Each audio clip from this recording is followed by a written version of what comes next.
आइए समझते हैं उन ताकतों को जो ऑप्शंस की कीमतें असल में तय करती हैं। ऑप्शंस ट्रेडिंग में ज्यादातर लोग पैसा क्यों गवाते हैं? वजह है ऑप्शंस खरीदना। सपना तो होता है लॉटरी जैसा, कम पैसों से बहुत ज्यादा बनाने का, पर असल में होता उल्टा है। और ये सिर्फ किस्मत की बात नहीं है, इसके पीछे कुछ छिपी हुई ताकतें काम करती हैं। ऑप्शन प्राइसिंग को समझना है तो इन 3 ग्रीक्स को जानना बहुत जरूरी है। सबसे पहले बात करते हैं थीटा की, जिसे टाइम डीके भी कहते हैं। ये बड़ा जरूरी है। इसे ऐसे समझिए जैसे आप ऑप्शन होल्ड करने का रोज का किराया दे रहे हों। और ध्यान रहे, ये गिरावट एक जैसी नहीं रहती।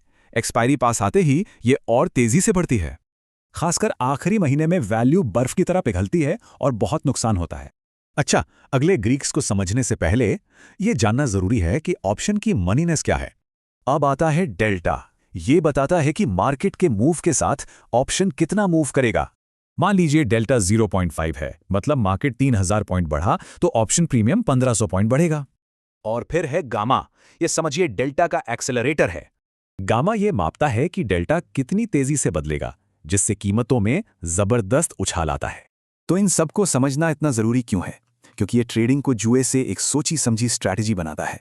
ऑप्शन सेलर्स इन्हीं ताकतों का, खासकर थीटा का फायदा उठाते हैं। वो खरीदारों से किराया वसूलते हैं। तो अब जब आप इन ग्रीक्स को जान गए हैं, तो सवाल ये है, आप बायर हैं या सेलर?